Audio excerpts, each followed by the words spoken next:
ಅನುದಿನ ಅನುಕ್ಷಣ ಮನೆಯಲ್ಲೂ ಕಲಿಯೋಣ, ಕಲಿಕೆಯ ಹೊಸ ಹಾದಿಯಲಿ ಜೊತೆಗೂಡಿ ಹೆಜ್ಜೆಯ ಹಾಕೋಣ, ಸಂತಸದಿ ಕಲಿಯೋಣ ನಮ್ಮ ಹೆಮ್ಮೆಯ ಈ ಕ್ಲಾಸಿನಲ್ಲಿ. Yes sir. Yes teacher. Present ma'am. ನಮಸ್ಕಾರ ಮಕ್ಕಳೇ, ಎಲ್ಲರೂ ಕೂಡ ಕಾತುರದಿಂದ ಕಾಯ್ತಾ ಇರ್ತಕ್ಕಂತಹ 6ನೇ ತರಗತಿ ಗಣಿತ ವಿಷಯದ ಅಧ್ಯಾಯ 1ರ 2ನೇ ಅವಧಿಗೆ ಎಲ್ಲರಿಗೂ ಕೂಡ ಸುಸ್ವಾಗತ.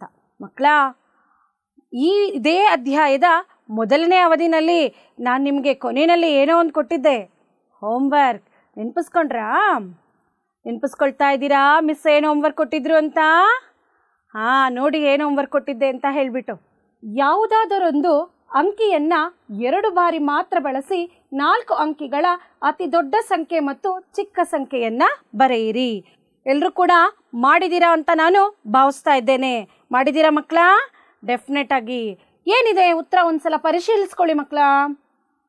905 ಈ 3 ಅಂಕಿಗಳನ್ನು ಯಾವುದಾದರೂ ಒಂದು ಅಂಕಿಯನ್ನು 2 ಬಾರಿ ಬಳಸ್ಕೊಂಡು ನಾವು ಮಾಡಬಹುದಾದ ಅತಿ ದೊಡ್ಡ ಸಂಖ್ಯೆ 9950.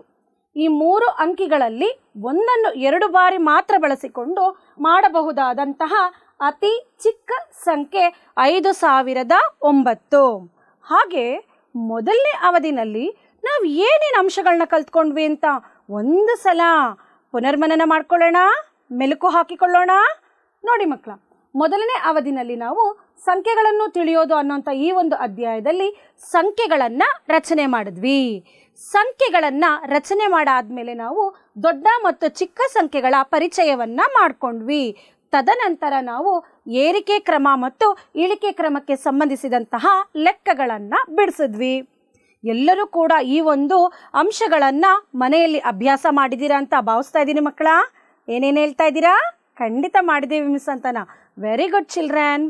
ಹಾಗಾದರೆ ಈಗ ನಿಮ್ಗೆ ಇನ್ನೊಂದು ಚಟುವಟಿಕೆ ಇದೆ ಮಕ್ಕಳ. ಏನದು ಮಿಸ್ ಅಂತೀರಾ? ಗುರ್ತಿಸ್ಬೇಕು. ಏನನ್ನ ಗುರ್ತಿಸೋದು ನೋಡೋಣ. ನೋಡಿ ಏನನ್ನ ಗುರ್ತಿಸೋದು ಅಂತ ಹೇಳಿಬಿಟ್ಟು. ಏನು ಮಿಸ್, ಮ್ಯಾಥ್ಸ್ ಕ್ಲಾಸಲ್ಲಿ ಇಂಡಿಯಾ ಮ್ಯಾಪ್ ಹಾಕಿದ್ದೀರಾ ಅಂತ ಯೋಚನೆ ಮಾಡ್ತಿದ್ದೀರಾ? ಇಲ್ಲಿ ನಿಮ್ಗೊಂದು ಟಾಸ್ಕ್ ಇದೆ ಮಕ್ಕಳ. ಈಗ ನಾನೊಂದು ಕಿರು ಪ್ಯಾಸೇಜನ್ನು ಕೊಡ್ತೀನಿ. ಆ ಪ್ಯಾಸೇಜನ್ನು ಗಮನವಿಟ್ಟು ನನ್ನ ಜೊತೆಗೆ ಓದಿ ಮಕ್ಕಳ. ಭಾರತವು ಪ್ರಪಂಚದ 7ನೇಯ ಅತಿ ದೊಡ್ಡ ದೇಶವಾಗಿದ್ದು 32,87,263 ಚದುರ ಕಿಲೋಮೀಟರ್ ವಿಸ್ತೀರ್ಣ ಹೊಂದಿದೆ. ಭಾರತದ ಅತಿ ದೊಡ್ಡ ರಾಜ್ಯ ರಾಜಸ್ಥಾನದ ವಿಸ್ತೀರ್ಣ 3,42,239 ಚದುರ ಕಿಲೋಮೀಟರ್ ಹಾಗೂ ನಮ್ಮ ರಾಜ್ಯ ಕರ್ನಾಟಕದ ವಿಸ್ತೀರ್ಣ 1,91,791 ಚದುರ ಕಿಲೋಮೀಟರ್ ಆಗಿದೆ. ಎಲ್ಲರೂ ಗಮನಿಸಿ ಓದಿದ್ರಾ? ಒಂದ್ಸಲ ಹಾಗೆ ನೋಡಿ ಕಣ್ಣಾಡಿಸಿ ಮಕ್ಕಳ. ಇದರಲ್ಲಿ ಯಾವುದು ನಿಮಗೆ ಬಹಳ ಮುಖ್ಯ ಅಂತ ಅನ್ನಿಸ್ತಾ ಇದೆ, ಹೈಲೈಟ್ ಆಗ್ತಾ ಇದೆ? ಗಮನಿಸಿದ್ರಿ ಯಾವುದನ್ನ? 32,87,263, 3,42,239. ಅಲ್ಲಿ ಯಾರೋ ಹೇಳ್ತಾ ಇದೆಯಲ್ಲ, ಗುಡ್ ಚಿಲ್ಡ್ರನ್. 1,91,791.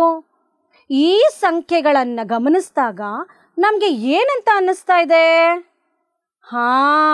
ಹೇಳ್ತಾ ಇದ್ದೀರಲ್ಲ, ಈ ರೀತಿಯ 6-7 ಅಂಕಿಗಳ ಸಂಖ್ಯೆಗಳನ್ನು ನಾವು ಈ ಒಂದು ತರಗತಿಯಲ್ಲಿ, ಈ ಅವಧಿಯಲ್ಲಿ ಅಭ್ಯಾಸ ಮಾಡೋಣ. ಒಂದು ಆಕ್ಟಿವಿಟಿ ಇರೋವಂಥ ಪುಟ್ಟ ವಿಡಿಯೋವನ್ನು ನಾವೀಗ ನೋಡ್ಕೊಂಬರೋಣ. ಮಕ್ಕಳ, ಏನಪ್ಪ ಇದು ಮಿಸ್ಸು ಅಬ್ಯಾಕಸ್ ಎಲ್ಲ ಇಟ್ಕೊಂಡು ಸಂಖ್ಯೆಗಳು ಬಿಲ್ಲೆಗಳೆಲ್ಲ ಇಟ್ಕೊಂಡಿದ್ದಾರೆ ಅಂತ ಕ್ಯೂರಿಯಸ್ ಆಗಿ ನೋಡ್ತಾ ಇದ್ದೀರಾ? ಎಸ್, ಈ ಅಬ್ಯಾಕಸನ್ನು ಗಮನಿಸಿ ಮಕ್ಕಳ. ಇಲ್ಲಿ 1, 2, 3, 4, 5 ಸ್ಥಾನ ಇದೆ. ಅಂದರೆ ಬಿಡಿ, 10, 100,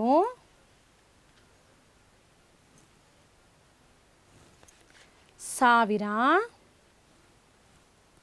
ಮತ್ತು 10,000 ಹೀಗೆ 5 ಸ್ಥಾನಗಳಿವೆ. ಹೌದಾ ಮಕ್ಕಳ? ಈಗ ನಾನು 1 2 3 4 ಹಾಕಿದ್ದೀನಿ. ಯಾವ ಸ್ಥಾನದಲ್ಲಿ? ಬಿಡಿ ಸ್ಥಾನದಲ್ಲಿ. 10ರ ಸ್ಥಾನದಲ್ಲಿ ಎಷ್ಟಾಗ್ತಾ ಇದ್ದೀನಿ ನೋಡಿ, 1 ಹಾಕಿದ್ದೀನಿ.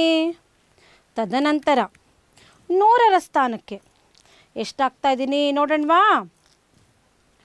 1 2 3 4 5 6 ಬಿಲ್ಲೆಗಳನ್ನು ಹಾಕಿದ್ದೀನಿ ಗ್ರೀನ್ ಕಲರ್ದು. ನೆಕ್ಸ್ಟ್ 1000ದ ಸ್ಥಾನದಲ್ಲಿ ಎಷ್ಟು ಬಿಲ್ಲೆಗಳನ್ನ ಹಾಕ್ತಾ ಇದ್ದೀನಿ ನೋಡೋಣವಾ?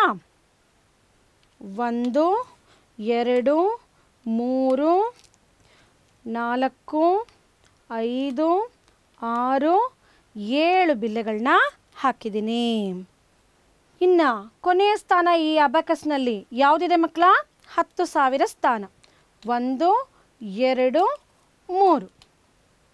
ಈಗ ಈ ಅಬಾಕಸ್ನಲ್ಲಿರ್ತಕ್ಕಂತಹ ಬಿಲ್ಲೆಗಳಿಗೆ ಅನುಗುಣವಾಗಿ ನನಗೆ ಸಂಖ್ಯೆಯನ್ನು ನೀವು ಹೇಳಬೇಕು. ಬಿಡಿ, 10, 100, 1000, 10,000 ಸಂಖ್ಯೆಗಳನ್ನ ಹೇಳೋದಕ್ಕೆ ಪ್ರಯತ್ನ ಪಡಿ ಮಕ್ಕಳ.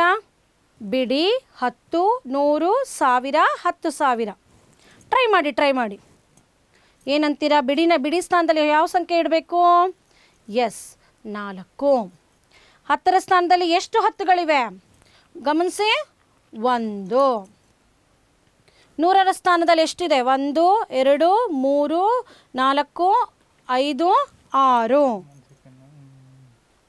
ನೆಕ್ಸ್ಟ್ 1000 ಸ್ಥಾನದಲ್ಲಿ 1 2 3 4 5 6 7 ಬಿಲ್ಲೆಗಳಿದೆ. 7. ನಂತರ 10,000 ಸ್ಥಾನದಲ್ಲಿ ಎಷ್ಟು ಬಿಲ್ಲೆಗಳಿದೆ? 1 2 3. ಹಾಗಾದರೆ ಈ ಪ್ರತಿ ಸ್ಥಾನದಲ್ಲಿರ್ತಕ್ಕಂಥ ಬಿಲ್ಲೆಗಳು ಆ ಸ್ಥಾನದಲ್ಲಿರ್ತಕ್ಕಂತಹ ಸಂಖ್ಯೆಗಳನ್ನು ಸ್ಥಾನ ಬೆಲೆಗೆ ಅನುಗುಣವಾಗಿ ತಿಳಿಸುತ್ತೆ.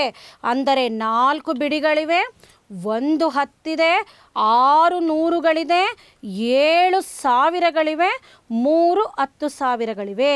ಈಗ ಒಟ್ಟಾರೆಯಾಗಿ ಈ ಸಂಖ್ಯೆಯನ್ನು ಓದೋಣವಾ ಮಕ್ಕಳ? 37,614. ಅಬಾಕಸ್ ಆಟ ಇಷ್ಟ ಆಯ್ತಲ್ಲ ಮಕ್ಕಳ? ಎಸ್. ಹೀಗೆ ಸ್ಥಾನ ಬೆಲೆಗೆ ಅನುಗುಣವಾಗಿ ನಾವು ಸಂಖ್ಯೆಗಳನ್ನು ಬರಿಬೋದು. ಸ್ಥಾನ ಬೆಲೆಗಳನ್ನು ಅಬಾಕಸ್ ಚಟುವಟಿಕೆಯಲ್ಲಿ ನಾವು ಅಭ್ಯಾಸ ಮಾಡಿದ್ವಿ. ಅದನ್ನೊಂದ್ಸಲ ಪುನರ್ಮನನ ಮಾಡೋಣ. ನಮ್ಮ ಒಂದು ಸಂಖ್ಯಾ ಪದ್ಧತಿಯಲ್ಲಿ ನಾವು ಯಾವಾಗಲೂ ಕೂಡ ಬಲದಿಂದ ಚಿಕ್ಕ ಅಂಕಿಯಿಂದ ನಾವು ಗಣನೆಗೆ ತಗೊಳ್ತೀವಿ. ಯಾವುದೇ ಸಂಖ್ಯೆಯನ್ನು ಬಲದಿಂದ ಬರೆಯುವಾಗ ಬಿಡಿ, 10, 100, 1000, 10,000 ಹೀಗೆ ಬಲದಿಂದ ಎಡಕ್ಕೆ 10 ಪಟ್ಟು ಸಂಖ್ಯೆಗಳು ಏನಾಗ್ತಾ ಹೋಗುತ್ತೆ? ಹೆಚ್ಚಾಗ್ತಾ ಹೋಗುತ್ತೆ. 1 10 100 1000 10,000 ಹೀಗೆ ಬಲದಿಂದ ಎಡಕ್ಕೆ ಹೋದಂಗೆ ಏನಾಗ್ತಾ ಹೋಗುತ್ತೆ? ಸಂಖ್ಯೆಗಳ ಬೆಲೆಗಳು ಸ್ಥಾನದಿಂದ ಸ್ಥಾನಕ್ಕೆ 10 ಪಟ್ಟು ಜಾಸ್ತಿ ಆಗ್ತಾ ಹೋಗುತ್ತೆ ನಮ್ಮ ಭಾರತೀಯ ಸಂಖ್ಯಾ ಪದ್ಧತಿಯಲ್ಲಿ. ಇಲ್ಲಿ ನೋಡಿ ಮಕ್ಕಳ, ಅಲ್ಲಿ 10,000ದವರೆಗೂ ನೋಡಿದ್ವಿ ಅಲ್ವಾ? ಈಗ 10,000ದ ನಂತರದ ಸ್ಥಾನ ಯಾವ್ದು ಬರ್ತಾ ಇದೆ? ಲಕ್ಷ. ಬಿಡಿ, 10 100 1000 10,000 ಲಕ್ಷ. ಹೀಗೆ ಅತಿ ದೊಡ್ಡ ಸಂಖ್ಯೆಗಳನ್ನು ಕೂಡ ನಾವೀಗ ತಿಳ್ಕೊಳಕ್ ಶುರು ಮಾಡಿದೀವಿ ಅಲ್ವಾ? ಏನು ಕಾತುರದಿಂದ ಖುಷಿಯಾಗಿ ಕಾಯ್ತಾ ಇದ್ದೀರಾ? ಇಲ್ಲಿ ನೋಡೋಣ, ಇನ್ನೊಂದು ಸ್ಥಾನ ಬೆಲೆ ಕೋಷ್ಟಕ ಬರ್ತಾ ಇದೆ. ಲಕ್ಷ ಕಲಿತಾ ಇತ್ತು, ಮುಂದಕ್ಕೆ ಹಾಗೇ ಹೋಗೋಣ ಅಲ್ಲ? ನೋಡಿ, ಬಿಡಿ, 10 100 1000 10,000 ಲಕ್ಷ 10 ಲಕ್ಷ ಕೋಟಿ. ಹೀಗೆ ಏನಾಗ್ತಾ ಹೋಗ್ತಾ ಇದೆ? ಸ್ಥಾನ ಬೆಲೆಗಳು ಈ ಒಂದು ಕೋಷ್ಟಕದಲ್ಲಿ ಒಂದೊಂದೇ ಸ್ಥಾನ ಹೆಚ್ಚಾಗ್ತಾ ಎಲ್ಲಿವರೆಗೂ ತಲುಪಿದೀವಿ ನಾವು ಇವಾಗ? ಕೋಟಿವರೆಗೂ.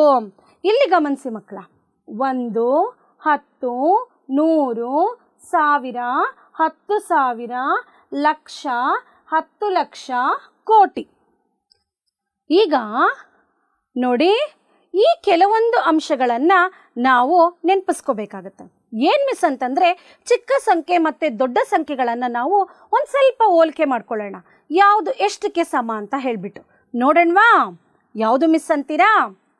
100 10 10ಗಳಿಗೆ ಸಮ. ಯೋಚನೆ ಮಾಡಿ, 10 ರೂಪಾಯಿದು 10 ನೋಟುಗಳನ್ನ ಸೇರಿಸಿದ್ರೆ ಎಷ್ಟಾಗುತ್ತೆ ಮಕ್ಕಳ? 100 ರೂಪಾಯಿ ಆಗುತ್ತೆ. ಹಾಗೆ 1000 ಅಂತಕ್ಕಂಥದ್ದು 10 ನೂರುಗಳಿಗೆ ಅಥವಾ 100 10ಗಳಿಗೆ ಸಮ. 1,00,000 ಅಂತಕ್ಕಂಥದ್ದು 100,000ಗಳು ಅಥವಾ 1000 ನೂರುಗಳಿಗೆ ಸಮ. 1,00,00,000 ಅಂತಕ್ಕಂಥದ್ದು 100 ಲಕ್ಷಗಳು ಅಥವಾ 10,000 ಸಾವಿರಗಳಿಗೆ ಸಮ. ನೆನಪಿರಬೇಕು ಮಕ್ಕಳ, ಈ ಒಂದು ಅಂಶಗಳನ್ನು ನೀವೆಲ್ಲರೂ ಕೂಡ ಮನೆಯಲ್ಲಿ ಪುನಃ ಬರ್ಕೊಂಡು ಅಭ್ಯಾಸ ಮಾಡಿ. ಇದು ನಮ್ಮ ಪಠ್ಯಪುಸ್ತಕದಲ್ಲೂ ಕೂಡ ಇದೆ, ಬರ್ಕೊಂಡು ಅಭ್ಯಾಸ ಮಾಡ್ಕೊಳ್ಳಿ ಮಕ್ಕಳ. ಈಗ ನೆಕ್ಸ್ಟು ಒಂದು ಚಟುವಟಿಕೆ ಏನು ಮಿಸ್ ಅಂತೀರಾ? ಒಂದು ಪುಟಾಣಿ ವಿಡಿಯೋ ನೋಡ್ಕೊಂಬಿಡೋಣ ಮಕ್ಕಳ. ಚಿಲ್ಡ್ರನ್, ಭಾರತೀಯ ಪದ್ಧತಿಯಲ್ಲಿ ಸ್ಥಾನ ಬೆಲೆಗೆ ಅನುಗುಣವಾಗಿ ಸಂಖ್ಯೆಗಳನ್ನು ಬರೆಯೋದು ನಮಗೀಗಾಗಲೇ ತಿಳಿದಿದೆ. ಅದರ ಮುಂದುವರಿದ ಭಾಗವಾಗಿ ದೊಡ್ಡ ಅಂಕಿಯ ಸಂಖ್ಯೆಗಳನ್ನು ಬರೆಯೋದಕ್ಕೆ ನಾವಿವಾಗ ಪ್ರಯತ್ನವನ್ನು ಪಡೋಣ. ಹೇಗೆ ಅಂತೀರಾ? ಫಸ್ಟ್ ಸ್ಥಾನ ಬೆಲೆಗಳನ್ನು ಓದ್ಕೊಳ್ತಾ ಹೋಗೋಣ. ಬಿಡಿ, 10, 100, 1000, 10,000, ಲಕ್ಷ, 10 ಲಕ್ಷ, ಕೋಟಿ. ಈಗ ಕೆಲವೊಂದು ಸಂಖ್ಯೆಗಳನ್ನು ಬರೆದು ಅಲ್ಪ ವಿರಾಮ ಹಾಕೋದನ್ನು ಪ್ರಾಕ್ಟೀಸ್ ಮಾಡೋಣ ಮಕ್ಕಳ. ನಾನೀಗ ಬಿಡಿ ಸ್ಥಾನದಲ್ಲಿ 9 ಇಡ್ತಾ ಇದ್ದೇನೆ. 10ರ ಸ್ಥಾನದಲ್ಲಿ 5 ಇದೆ. 100ರ ಸ್ಥಾನದಲ್ಲಿ 0 ಇದೆ. 1000ದ ಸ್ಥಾನದಲ್ಲಿ 2 ಇದೆ. 10,000ದ ಸ್ಥಾನದಲ್ಲಿ 1 ಇಡ್ತಾ ಇದ್ದೇನೆ. ಲಕ್ಷದ ಸ್ಥಾನದಲ್ಲಿ 2 ಇಡ್ತಾ ಇದ್ದೇನೆ. 10 ಲಕ್ಷದ ಸ್ಥಾನದಲ್ಲಿ 8, ಕೋಟಿಯ ಸ್ಥಾನದಲ್ಲಿ 3 ಇದೆ. ಮಕ್ಕಳು, ಈಗ ಇದನ್ನು ಓದಿ. ಓದೋದಕ್ಕೆ ಸ್ವಲ್ಪ ಕಷ್ಟ ಆಗ್ತಾ ಇದೆ ಮಿಸ್ ಅಂತೀರಾ? ಒಂದು ಕೆಲಸ ಮಾಡೋಣ. ಈಗ ಬಿಡಿ, 10, 100 3 ಅಂಕಿ ಆದಮೇಲೆ ಒಂದು ಕಾಮ ಇಡೋಣ ಮಕ್ಕಳ. ಅಲ್ಪ ವಿರಾಮ ಒಂದು ಇಟ್ಟಿದ್ದೀನಿ. ನಂತರ 1000, 10,000 ಆದಮೇಲೆ ಒಂದು ಕಾಮ ಇಡ್ತಾ ಇದ್ದೇನೆ, ಒಂದು ಅಲ್ಪ ವಿರಾಮನ ಬಳಸಿದ್ದೇನೆ. ನಂತರ ಲಕ್ಷ, 10 ಲಕ್ಷ ಆದಮೇಲೆ ಒಂದು ಅಲ್ಪ ವಿರಾಮವನ್ನು ಇಟ್ಟಿದ್ದೇನೆ. ಮಕ್ಕಳ ಗಮನಿಸಿ, ನಾನು ಎಲ್ಲೆಲ್ಲ ಅಲ್ಪ ವಿರಾಮ ಇಟ್ಟಿದ್ದೀನಿ? ಕರೆಕ್ಟ್, ಯಾರೋ ಅಬ್ಸರ್ವ್ ಮಾಡಿಬಿಟ್ರಿ ನೋಡಿ. ಮೊದಲಿಗೆ 3 ಅಂಕಿ ಆದಮೇಲೆ ಇಟ್ಟಿದ್ದೀರಾ ಮಿಸ್, ಆಮೇಲೆ 2 ಅಂಕಿ ಆದಮೇಲೆ ಇಟ್ಟಿದ್ದೀರಾ. Very good children. ನಮ್ಮ ಭಾರತೀಯ ಪದ್ಧತಿನಲ್ಲಿ ಮೊದಲಿಗೆ 3 ಅಂಕಿಗಳ ನಂತರ ಅಲ್ಪ ವಿರಾಮವನ್ನು ಬರಿಬೇಕು. ತದನಂತರ 2 ಸ್ಥಾನಗಳು ಅಥವಾ 2 ಅಂಕಿಯ ನಂತರ ನಾವು ಏನು ಮಾಡಬೇಕು? ಅಲ್ಪ ವಿರಾಮವನ್ನು ಬರಿಬೇಕು. ಸೊ ಈ ಅಲ್ಪ ವಿರಾಮನ ಇಟ್ಟ ಮೇಲೆ ಬರೆದ ಮೇಲೆ ಈಗ ನಿಮ್ಗೇನಾದ್ರೂ ಈ ಸಂಖ್ಯೆಯನ್ನು ಓದೋದಕ್ಕೆ ಈಸಿ ಆಗ್ತಾ ಇದೆಯಾ? ಎಸ್, ಹೌದು ಮಿಸ್ ಅಂತ ಇದ್ದೀರಾ? ಓದಿ ನೋಡೋಣ. 3,82,12,059. 100ರ ಸ್ಥಾನ ಏನೂ ಇಲ್ಲ. ಹೇಗೆ ಅಲ್ಪ ವಿರಾಮವನ್ನು ಹಾಕಿದ್ದೀವಿ ಅಂದರೆ ಘಟಕ ಸ್ಥಾನಗಳು ಅಂದರೆ ಬಿಡಿ 10 100 ಆದಮೇಲೆ 1000ದ ಗುಂಪಾದಮೇಲೆ ತದನಂತರ ಲಕ್ಷಗಳ ಗುಂಪಾದಮೇಲೆ ಹೀಗೆ ಮೊದಲಿಗೆ 3 ನಂತರ 2 ಅಂಕಿಗಳ ನಂತರ ನಾವು ಅಲ್ಪ ವಿರಾಮವನ್ನು ಭಾರತೀಯ ಪದ್ಧತಿಯಲ್ಲಿ ಬರಿತೀವಿ. ಎಲ್ಲರೂ ಕೂಡ ತುಂಬ ಚೆನ್ನಾಗಿ ವಿಡಿಯೋನ ಅಬ್ಸರ್ವ್ ಮಾಡಿದ್ರಿ ಅನ್ಸುತ್ತಲ್ಲ? ಯಾವುದ್ರ ಬಗ್ಗೆ ಮಾಡಿದೆ ಮಿಸ್ಸು? ನಮ್ಮ ಭಾರತೀಯ ಸಂಖ್ಯಾ ಪದ್ಧತಿಯಲ್ಲಿ ಸಂಖ್ಯೆಗಳನ್ನು ಬರೆಯುವಾಗ ಅಲ್ಪ ವಿರಾಮಗಳನ್ನು ಹೇಗೆ ಹಾಕೋದು, ಸಂಖ್ಯೆಗಳನ್ನು ಹೇಗೆ ಓದೋದು ಅಂತ ನೋಡಿದ್ವಿ. ಇಲ್ಲಿ ನೋಡಿ ಮಕ್ಕಳ, ಭಾರತೀಯ ಸಂಖ್ಯಾ ಪದ್ಧತಿಯಲ್ಲಿ ಅಲ್ಪ ವಿರಾಮದ ಬಳಕೆ ಮತ್ತು ಮಹತ್ವ ಹೇಗಿರ್ಬೋದಪ್ಪ? ಎಸ್, ಒಂದೊಮ್ಮೆ ಗಟ್ಟಿಯಾಗಿ ನನ್ನ ಜೊತೆಗೇನೆ ಓದಿ ಮಕ್ಕಳ. ಈ ಸಂಖ್ಯಾ ಪದ್ಧತಿಯಲ್ಲಿ 1000, ಲಕ್ಷ, ಕೋಟಿಗಳನ್ನು ಸೂಚಿಸಲು ಅಲ್ಪ ವಿರಾಮವನ್ನು ಬಳಸುತ್ತೇವೆ. ಮೊದಲನೆಯ ಅಲ್ಪ ವಿರಾಮವು 3 ಅಂಕಿಗಳ ನಂತರ ಬರುತ್ತದೆ. ಎರಡನೆಯ ಮತ್ತು ಮೂರನೆಯ ಅಲ್ಪ ವಿರಾಮಗಳು 2 ಅಂಕಿಗಳ ನಂತರ ಬರುತ್ತದೆ. ಹೌದಲ್ವಾ? ನಾನು ಆಕ್ಟಿವಿಟಿ ಮಾಡುವಾಗ ನಿಮಗೆ ತೋರಿಸ್ದೆ. ಬಲಭಾಗದಿಂದ ಮೊದಲ 3 ಅಂಕಿಗಳ ನಂತರ ಮೊದಲನೇ ಅಲ್ಪ ವಿರಾಮ ಬರುತ್ತೆ. ತದನಂತರ 2 ಅಂಕಿಗಳ ನಂತರ ಅಲ್ಪ ವಿರಾಮಗಳು ಬರುತ್ತೆ. ಇವು ನಮ್ಮ ಭಾರತೀಯ ಸಂಖ್ಯಾ ಪದ್ಧತಿಯಲ್ಲಿ ನಾವು ಅಲ್ಪ ವಿರಾಮವನ್ನು ಹಾಕ್ತಕ್ಕಂಥ ಬಳಸ್ತಕ್ಕಂಥ ಕ್ರಮ ಆಗಿದೆ ಮಕ್ಕಳ. ಅದಕ್ಕೆ ಸಂಬಂಧಿಸಿದಂಗೆ ಕೆಲವೊಂದು ಲೆಕ್ಕಗಳನ್ನು ಮಾಡ್ತಾ ಬರೋಣ. ಇಲ್ಲಿ ನೋಡಿ ಮಕ್ಕಳ, ಭಾರತೀಯ ಸಂಖ್ಯಾ ಪದ್ಧತಿಯಲ್ಲಿ ಅಲ್ಪ ವಿರಾಮ ಹಾಕಿ ಸಂಖ್ಯೆಯನ್ನ ಪದಗಳಲ್ಲಿ ಬರಿಬೇಕು. ಯಾವ ಸಂಖ್ಯೆ ಕೊಡ್ತಾ ಇದ್ದಾರೆ ಮಿಸ್ಸು ಅಂತ ನೋಡ್ತಾ ಇದ್ದೀರಾ? ನೋಡಿ, ಓದ್ಕೊಳ್ಳಿ ಮಕ್ಕಳ. ಈ ಸಂಖ್ಯೆಯನ್ನ ಓದ್ಕೊಂಡು ಅಲ್ಪ ವಿರಾಮ ಹಾಕೋದಕ್ಕೆ ಮನಸ್ಸಲ್ಲಿ ಹಂಗೆ ಪ್ರಯತ್ನ ಪಡಿ. ಪೆನ್ನು ಪುಸ್ತಕ ಇಟ್ಕೊಂಡಿದ್ದೀರಲ್ಲ, ಅಲ್ಪ ವಿರಾಮ ಹಾಕೋಕ್ಕೆ ಪ್ರಯತ್ನ ಪಡಿ. ಹಾಗೆ ಅದನ್ನೊಂಚೂರು ಬರೆಯೋದಕ್ಕೆ ಟ್ರೈ ಮಾಡಿ, ಇಲ್ಲ ಓದೋದಕ್ಕೆ ಟ್ರೈ ಮಾಡಿದ್ರಿ ಅಂತ ಭಾವಿಸ್ತಾ ಇದ್ದೇನೆ. ಇಲ್ಲಿ ನೋಡಿ, ಮೊದಲ 3 ಅಂಕಿಗಳಾದ್ಮೇಲೆ ಬಿಡಿ, 10, 100 ಆದ್ಮೇಲೆ ಕಾಮ, ಇದನ್ನ ಘಟಕಗಳ ಗುಂಪು ಅಂತ ಕರಿತೀವಿ. ತದನಂತರ 6, 4 ಆದ್ಮೇಲೆ ಮತ್ತೊಂದು ಕಾಮ, ಇದು ಸಾವಿರಗಳ ಗುಂಪು. ಹೀಗೆ ಮೊದಲು 3, ನಂತರ 2 ಅಂಕಿಗಳಾದ್ಮೇಲೆ ನಾವೇನಾಗ್ತಾ ಹೋಗ್ಬೇಕು? ಅಲ್ಪ ವಿರಾಮವನ್ನ ಹಾಕಬೇಕು. ಈಗ ಸಂಖ್ಯೆಯನ್ನು ಓದಿ. ಎಸ್, 83,46,283. ಯಾರ್ಯಾರು ಸರಿಯಾಗಿ ಪ್ರಯತ್ನಿಸಿದ್ರೋ ಅವರೆಲ್ಲರಿಗೂ ಕೂಡ very good children. Our children are very genius. No, ವಿಸ್ತಾರ ರೂಪದಲ್ಲಿ ಬರೆಯೋದಕ್ಕೆ ಪ್ರಯತ್ನ ಪಡೋಣ ಮಕ್ಕಳ. ದೊಡ್ಡ ಸಂಖ್ಯೆಗಳನ್ನ 6, 7 ಅಂಕಿಯ ಸಂಖ್ಯೆಗಳನ್ನು ಯಾವುದದು ನೋಡಿ. ಬಿಡಿ, 10, 100, ಸಾವಿರ, 10,000, ಲಕ್ಷ, 10 ಲಕ್ಷ, ಕೋಟಿ. ಎಷ್ಟು ಕೋಟಿ? 5,73,73,462 ವಿಸ್ತಾರ ರೂಪವನ್ನ ಬರೀರಿ ಅಂತ ಇದ್ದಾರೆ. ಸ್ಥಾನ ಬೆಲೆ ಕೋಷ್ಟಕ ಬಂದಾಯ್ತು. ಏನ್ ಮಾಡಿದ್ವಿ ಸಂಖ್ಯೆಗಳನ್ನ? ಎಸ್, ಬಿಡಿ ಸ್ಥಾನದಿಂದ ನಾವು ಬರ್ಕೊಳ್ತಾ ಬಂದಿದ್ದೀವಿ. ಸ್ಥಾನ ಬೆಲೆ ಕೋಷ್ಟಕದಲ್ಲಿ ಎಲ್ಲಿವರೆಗೂ ಬಂದಿದ್ದೀವಿ? ಕೋಟಿ ಸ್ಥಾನದವರೆಗೂ ಬರೆದಿದ್ದೀವಿ. ಈಗಿದ್ರ ವಿಸ್ತಾರ ರೂಪ ಈಗಾಗಲೇ ಕಲ್ತ್ಕೊಂಡ್ವಲ್ಲ, ಹೇಗೆ ನೋಡಿ.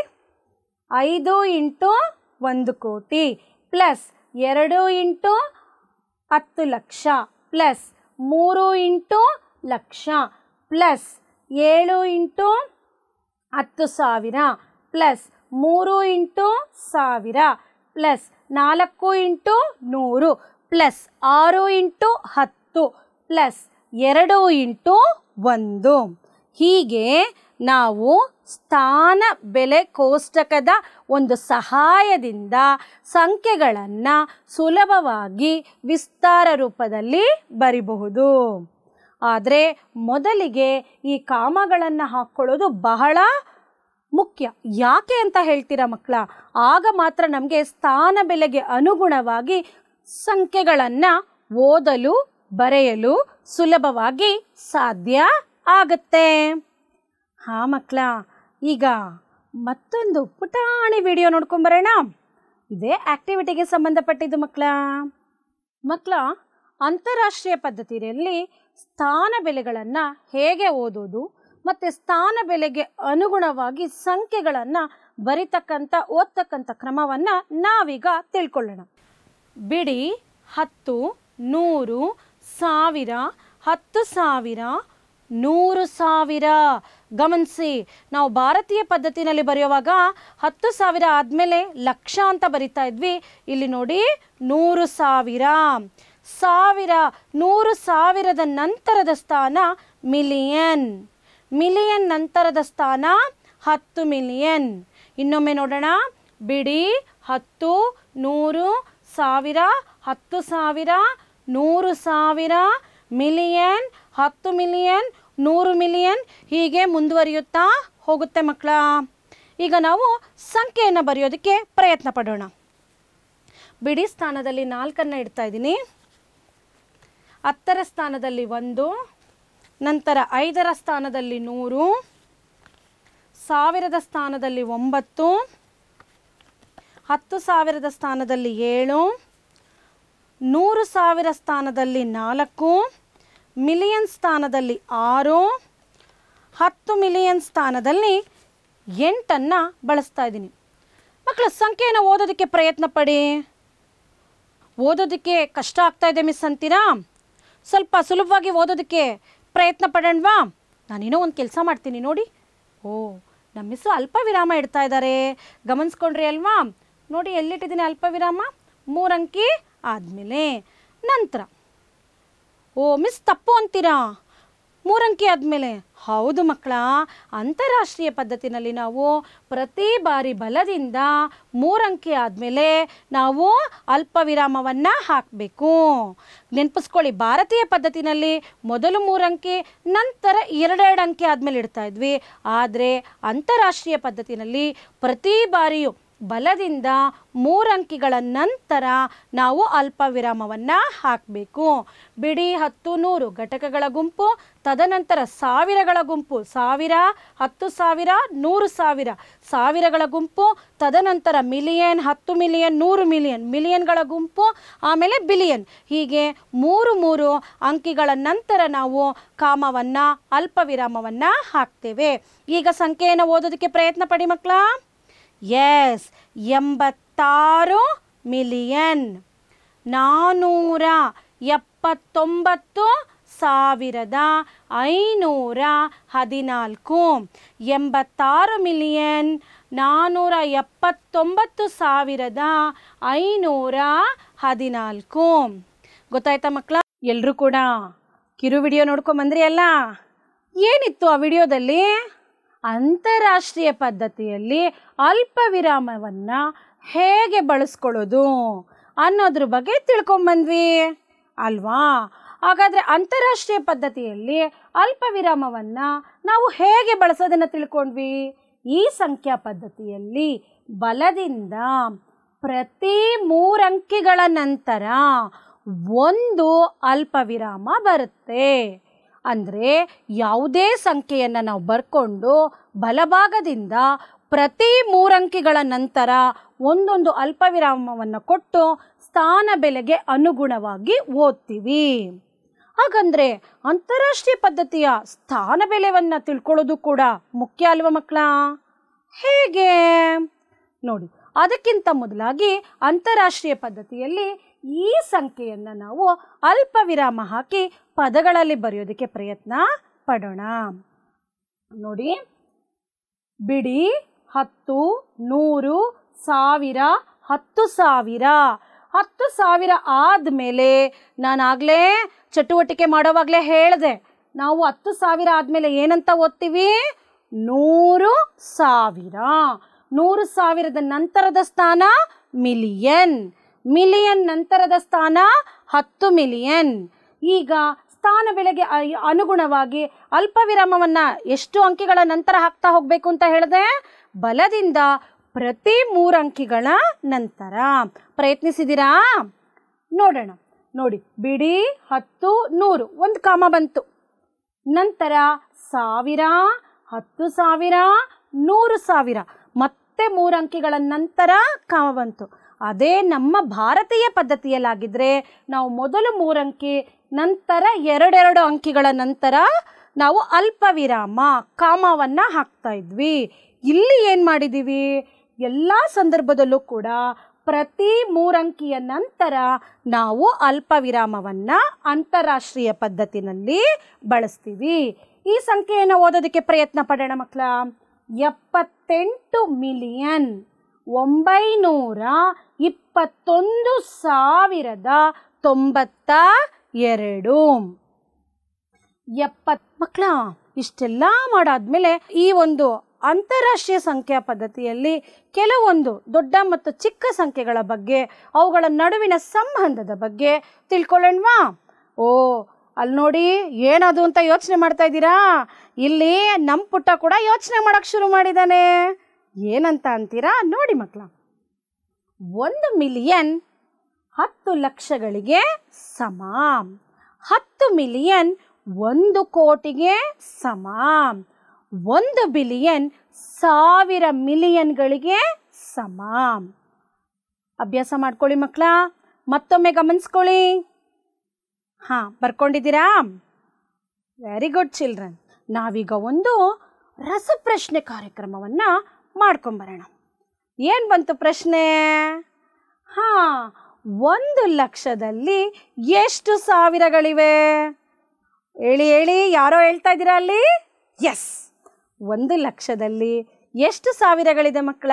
100 ಸಾವಿರಗಳು. ಹಾಗೆ ಇಲ್ಲಿ ನೋಡಿ ಮಕ್ಕಳ, ಯಾರೋ ಬಂದ್ರಪ್ಪ, 1 ಕೋಟಿ ಎಷ್ಟು ಮಿಲಿಯನ್ಗಳಿಗೆ ಸಮ? ಯೋಚಿಸಿದ್ರಾ? ಯಾರು ಹೇಳ್ತಾ ಇದ್ದೀರಾ? ಎಸ್, ಎಷ್ಟು ಮಕ್ಕಳು ಹೇಳ್ಬಿಟ್ರಿ? ಜಾಣ್ ಮಕ್ಕಳಪ್ಪ, ವೆರಿ ಗುಡ್. 1 ಕೋಟಿ 10 ಮಿಲಿಯನ್ಗಳಿಗೆ ಸಮ. ಇನ್ಯಾರೋ ಬಂದರು. ಇನ್ನೊಂದು ಪ್ರಶ್ನೆ, 1 ಮಿಲಿಯನ್ನಲ್ಲಿ ಎಷ್ಟು ಲಕ್ಷಗಳಿವೆ? ನಾವು 1 ಮಿಲಿಯನ್ ಅಂತ ಕರಿತೀವಲ್ಲ ಅಂತಾರಾಷ್ಟ್ರೀಯ ಪದ್ಧತಿಯಲ್ಲಿ, ಅದರಲ್ಲಿ ಎಷ್ಟು ಲಕ್ಷಗಳಿದೆ ಹೇಳಿ? ಎಸ್, ಯು ಆರ್ ರೈಟ್, 10 ಲಕ್ಷಗಳಿವೆ. Very good children. ಈ ಒಂದು ಕ್ವಿಜ್ನಲ್ಲಿ ಭಾಗವಹಿಸಿದಂಥ ಎಲ್ಲ ಮಕ್ಕಳಿಗೂ ಕೂಡ ನಾನು ಕಂಗ್ರ್ಯಾಚುಲೇಷನ್ಸ್ ಹೇಳ್ತಾ, ವೆರಿ ನೈಸ್ ಚಿಲ್ಡ್ರನ್. ಯಾರ್ಯಾರು ಸರಿಯಾದ ಉತ್ತರ ಹೇಳಿದ್ರೋ ಅವರಿಗೆಲ್ರಿಗೂ ಕೂಡ 3 ಸ್ಟಾರ್. Very good. ಮತ್ತೊಂದು ಚಟುವಟಿಕೆ ನೋಡ್ಕೊಂಬರೋಣ. ಇದು ವೆರಿ ಈಸಿ ಮಕ್ಕಳ. ಯಾವಾಗ ನಾವು ಕಲ್ತ್ಬಿಟ್ಟಿರ್ತೀವೋ ಆವಾಗ ಎಲ್ಲವೂ ಕೂಡ ಸುಲಭ. ಏನು ಮಾಡಬೇಕು ಮಿಸ್ ಅಂತೀರಾ? ಹೊಂದಿಸಿ ಬರಿಬೇಕು. ಏನು ಬರ್ತಾ ಇದೆ ಇಲ್ಲಿ ನೋಡಿ, ಏನು ಬರ್ತಾ ಇದೆ ಅಂತ ಆ ಪಟ್ಟಿನಲ್ಲಿ ಏನು ಬಂತು? 1 ಲಕ್ಷ, 1 ಕೋಟಿ ಹಾಗೂ 1,000. ಬಾ ಪಟ್ಟಿನಲ್ಲಿ ಏನು ಬಂತು? 10 ನೂರುಗಳು, 100 ಸಾವಿರಗಳು, 100 ಲಕ್ಷಗಳು. ಈಗ ಆ ಪಟ್ಟಿಯನ್ನು ಬಾ ಪಟ್ಟಿಯನ್ನು ಹೊಂದಿಸಿ ಮಕ್ಕಳ ನೋಡೋಣ. ಟ್ರೈ ಮಾಡಿ ಹಾಗೆ ಹೊಂದಿಸಿ ಬೇಗ. 1 ಲಕ್ಷ ಯಾವುದಕ್ಕೆ ಸಮ? 1 ಕೋಟಿ ಯಾವುದಕ್ಕೆ ಸಮ? 1,000 ಯಾವುದಕ್ಕೆ ಸಮ? ಮಾಡಿದ್ರಾ?